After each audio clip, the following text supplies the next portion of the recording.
Bueno, vamos a ver manejo del síndrome coronario agudo en adultos mayores.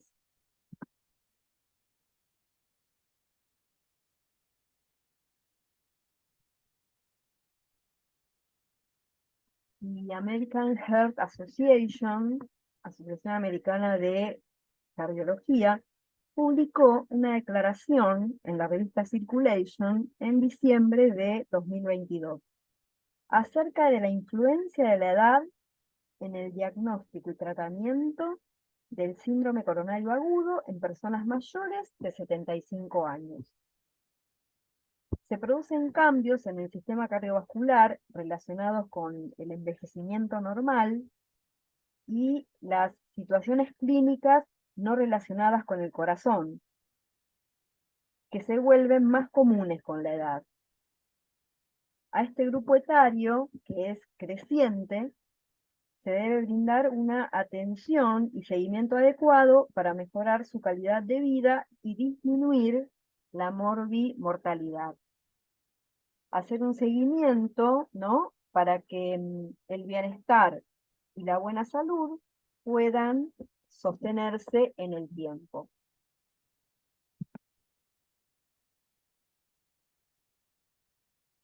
Entendemos entonces que los cambios fisiológicos relacionados con la edad, como los factores de riesgo cardiovascular, aumentan la susceptibilidad al síndrome coronario agudo a lo largo de la vida de las personas de edad avanzada.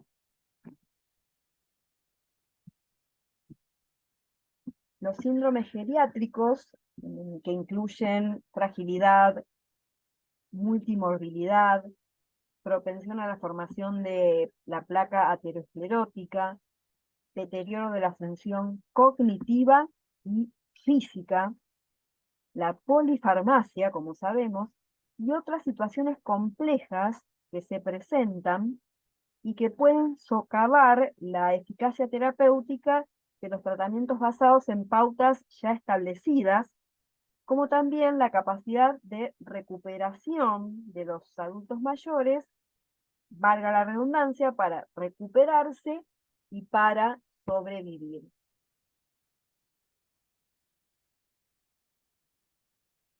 La primacía de la evaluación de riesgos individualizada y la toma de decisiones de atención centrada en el paciente se destacan en todo momento en esta declaración científica publicada. Y esto se ve en personas mayores de 75 años que están hospitalizadas y sufren síndrome coronario agudo o sufren dolor torácico.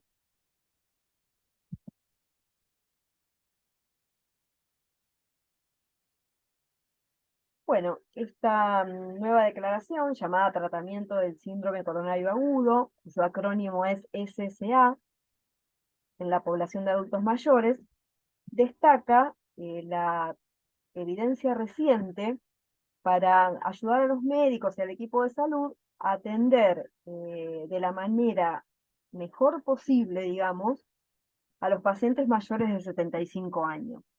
Y según la declaración, entre aproximadamente un 30 y 40% de las personas hospitalizadas debido a SCA son personas mayores de 75 años. Este es el link del artículo que está en inglés, es el artículo mencionado, publicado en la revista Circulation. Lo pueden buscar y leer si quieren. Y luce de la siguiente manera. Y la declaración es una actualización de la declaración de la American Heart Association del año 2007 sobre el tratamiento de SCA en las personas mayores. Y está el link aquí abajo que habla de esto y luce de la siguiente manera. Bien.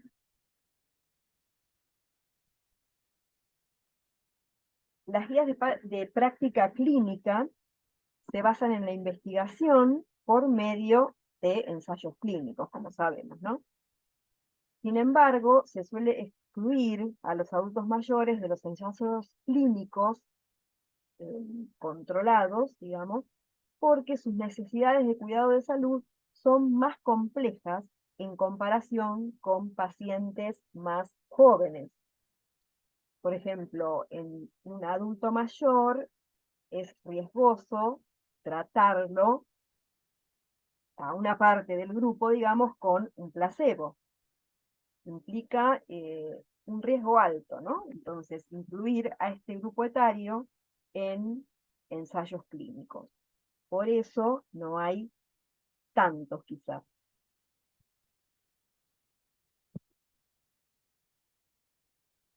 Los pacientes mayores tienen cambios anatómicos más pronunciados y un deterioro funcional más grave.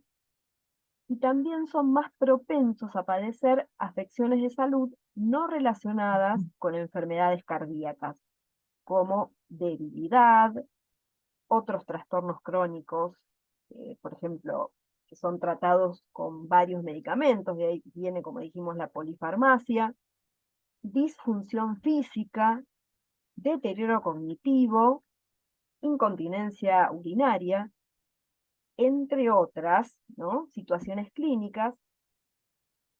Y lo que sucede es que estas afecciones no se estudian de manera habitual en el contexto del síndrome coronario agudo, porque como dijimos, es riesgoso el desarrollo de ensayos clínicos en este grupo etario. Y bueno, estas condiciones que obviamente son propias de la edad, quizá no se tienen en cuenta cuando uno se focaliza en el síndrome coronario agudo, o al menos al estudiarlo o al sacar conclusiones, ¿no? Esto es lo que dice el artículo. Y en cuanto al envejecimiento cardiovascular normal y el riesgo de síndromes coronarios agudos, se destacan dos puntos. Uno, cambios relacionados con la edad. Hay un aumento de la rigidez aórtica central que se atribuye al aumento del entrecruzamiento del colágeno y la degeneración de las fibras de elastina. Hay un cambio de estructura en estas moléculas, ¿no?, que genera rigidez en el tejido. Alteración de la relajación diastólica del ventrículo izquierdo y aumento de la rigidez miocárdica. Alteración del balance entre trombosis y fibrinólisis e inflamación crónica de bajo grado, pero existe, ¿no? Una inflamación leve general. Y el punto 2 trata de las implicaciones para el síndrome coronario agudo. Hay un aumento de la impedancia para la eyección del ventrículo izquierdo, ¿no? Acá hay cambios en el ventrículo izquierdo. ¿Y esto qué significa? En lenguaje sencillo, que existe una hipertrofia ventricular izquierda, ¿no? Y además un engrosamiento de las paredes del ventrículo izquierdo, que es la cavidad de bombeo principal del corazón. Entonces, la pared del corazón engrosada pierde elasticidad, se hace más rígida, como dijimos, y esto lleva a un requerimiento en el aumento de la presión para permitir que el corazón llene el ventrículo izquierdo y poder enviar normalmente sangre al resto del organismo. Y en algún momento, a lo largo del tiempo, el corazón va perdiendo fuerza de bombeo, es decir, el ventrículo izquierdo va perdiendo fuerza de bombeo. A eso se refiere el aumento de la impedancia para la eyección del ventrículo izquierdo. También, bueno, En consecuencia hay aumento de la presión arterial sistólica y del pulso, aumento del trabajo miocárdico y demanda de oxígeno, desde luego, y disminución de la presión de perfusión coronaria. Hay una predisposición a la fibrilación auricular e insuficiencia cardíaca con fracción de eyección conservada. La frecuencia cardíaca máxima y la contractilidad, como el gasto cardíaco y la vasodilatación periférica, están disminuidos. Como dijimos, bueno, hay una disminución del flujo sanguíneo coronario máximo.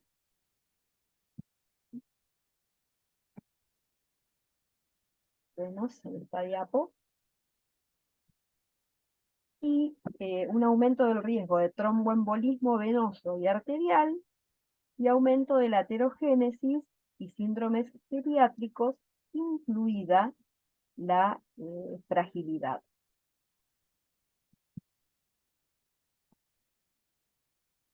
Bueno, en cuanto al envejecimiento normal y cambios relacionados con la edad en el corazón y los vasos sanguíneos,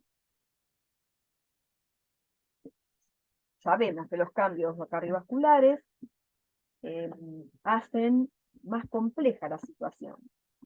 Las arterias grandes se vuelven más rígidas. Por ese entrecruzamiento, ¿no?, que hablamos, de la molécula de colágeno, hay un cambio en las moléculas de la pared, digamos, y pierden elasticidad. Aumenta el trabajo del músculo cardíaco, disminuye la eficacia de bombeo, está todo interrelacionado. Disminuye la elasticidad de los vasos sanguíneos, volvemos a decir, y la capacidad de responder a los cambios en las necesidades de oxígeno del corazón. Y aparece una propensión a la formación de coágulos sanguíneos que favorecen la trombosis, perdón, trombosis. El deterioro sensorial causado por el envejecimiento también puede alterar la audición, la visión y la sensación de dolor. Sabemos que la función renal se deteriora con la edad, ¿sí?, lo que provoca que más de un tercio casi de las personas mayores de 65 años padezcan enfermedad renal crónica. Y estos cambios deben tenerse en cuenta en el momento de diagnosticar y tratar el SCA en adultos mayores. Y siempre hacer un seguimiento estricto para no perderse nada.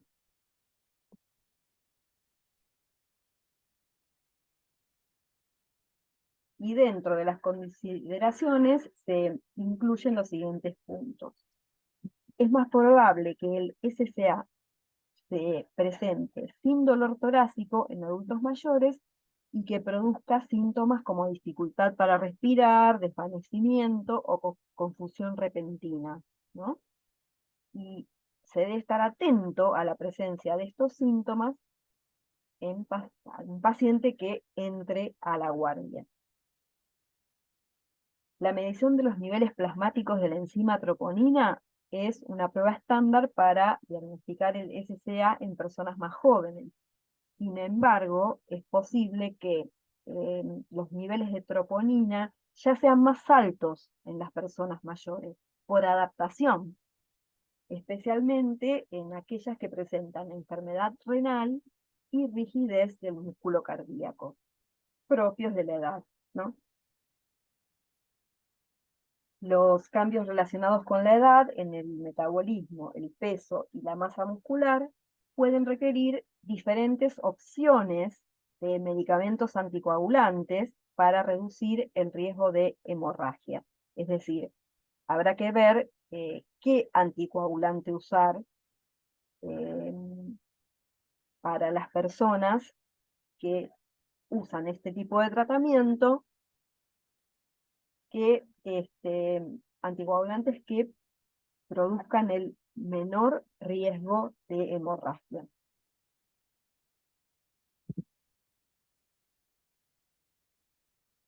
Bueno, a medida que se deteriora la función renal, aumenta el riesgo de presentar nefropatías, sobre todo cuando se utilizan medios de contraste, por ejemplo, en procedimientos guiados por imágenes, eso lo sabemos, como otros fármacos también. Se debe garantizar la continuación de la administración de los medicamentos y otras terapias cuando se traslada a las personas del hospital a un centro de atención ambulatorio, especialmente en adultos mayores, que son vulnerables a la debilidad, al deterioro y a las complicaciones durante estas transiciones. Es decir, el paciente se traslada con toda la farmacoterapia y con todas las terapias, digamos, que estaba recibiendo cuando estaba hospitalizado.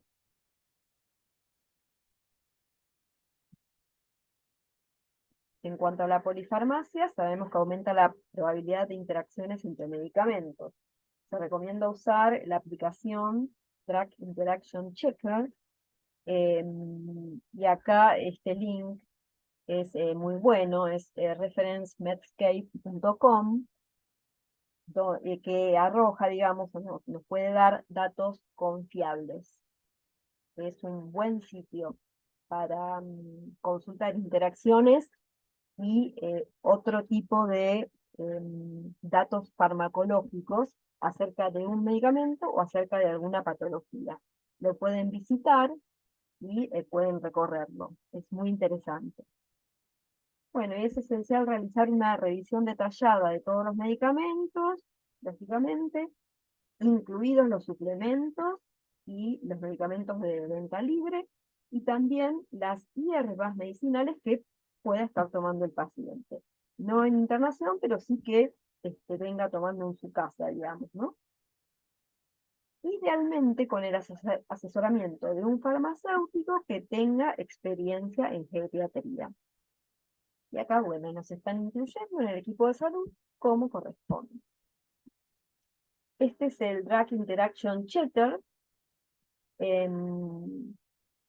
Les recomiendo mirarlo y ir al sitio referencemedscape.com, que es muy interesante para obtener datos farmacológicos de un medicamento o también según la patología que deseemos revisar, podemos sacar buena información.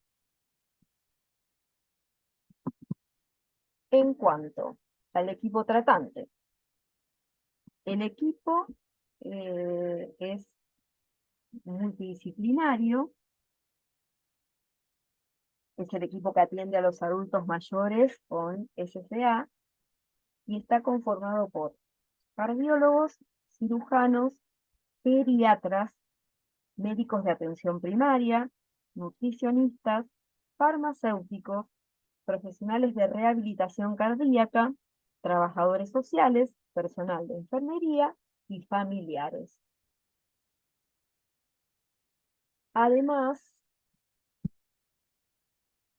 las personas con dificultades cognitivas y con movilidad limitada pueden adherir a un programa de medicamentos que se llama simplificado, es decir, con menor cantidad de dosis por día y el suministro de estos medicamentos para 90 días, justamente para que no deban desplazarse tanto para adquirir la farmacoterapia. Desde luego que si se llevan medicamentos para 90 días, tienen que estar cuidados por sus familiares o por cuidadores para no confundir la farmacoterapia.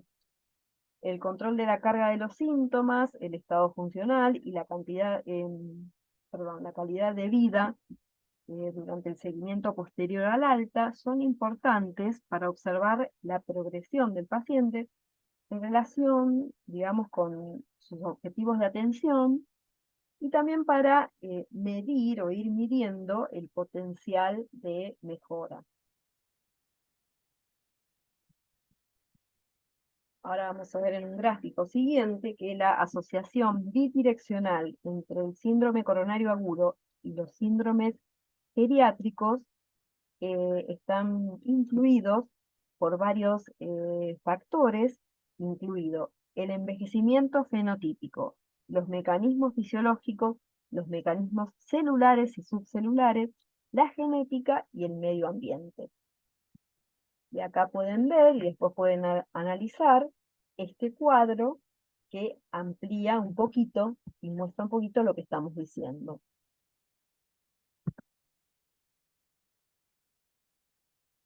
Y en cuanto a las preferencias del paciente y esperanza de vida, que siempre se debe tener en cuenta, los objetivos de la atención de las personas mayores con SCA deben ir más allá de los resultados clínicos, como sangrado, derrame cerebral, afecciones cardíacas o la necesidad de repetir los procedimientos para aumentar, por ejemplo, el lumen de las arterias. Es importante tener en cuenta los objetivos centrados en la calidad de vida y la capacidad de vivir de forma independiente para el paciente o volver al estilo de vida o entorno de vida anterior al episodio de SCA.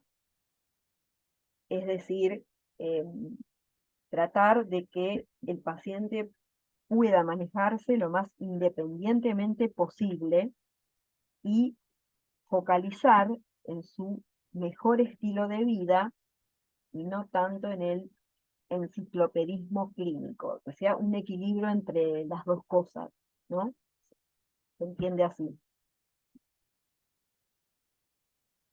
Aunque los riesgos son mayores, por ejemplo, la revascularización quirúrgica o los procedimientos para corregir el lumen de una arteria obstruida son opciones beneficiosas para adultos mayores con SCA.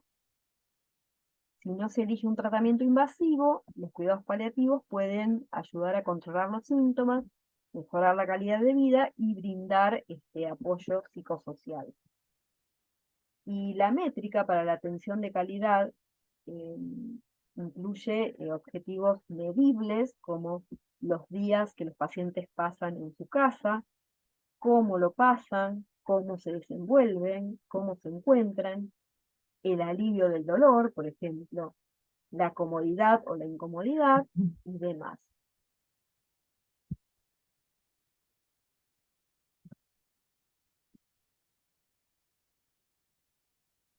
Bueno, esta declaración científica fue preparada por un grupo voluntario de redacción, ¿no? En nombre del Comité de Enfermedades Cardiovasculares en poblaciones mayores, del Consejo de Cardiología Clínica de la American Heart Association y el Consejo de Enfermería Cardiovascular y Cerebrovascular, el Consejo de Radiología de Intervención Cardiovascular, o en tantas palabras, el Consejo de Estilo de Vida y Salud Cardiometabólica. Lo menciono porque lo dice el artículo, lo pueden leer en el artículo, parece un conjunto de palabras, pero bueno, las tengo que mencionar porque son, digamos, el conjunto de profesionales que intervinieron en esta declaración. Y bueno, estas declaraciones promueven una mayor conciencia sobre las enfermedades cardiovasculares y cerebrovasculares y ayudan a facilitar las decisiones fundamentales sobre los cuidados de salud. Se describe lo que se conoce actualmente sobre un tema y las áreas que necesitan investigación adicional. En especial, ¿no? Porque, como dijimos, no hay tantos ensayos clínicos, es una población muy vulnerable. Si bien estas declaraciones informan el desarrollo de las pautas, no constituyen recomendaciones de tratamiento. Las pautas de la American Heart Association proporcionan las recomendaciones oficiales de la práctica clínica de la asociación.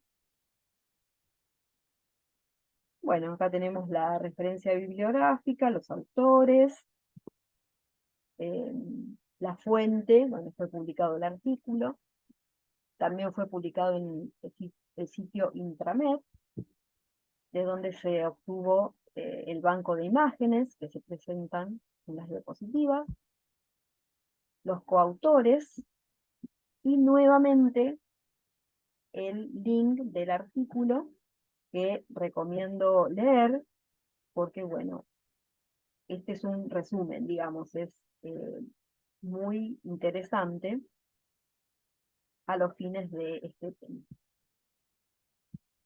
Bueno, muchas gracias y nos escucharemos en un próximo encuentro virtual. Hasta luego.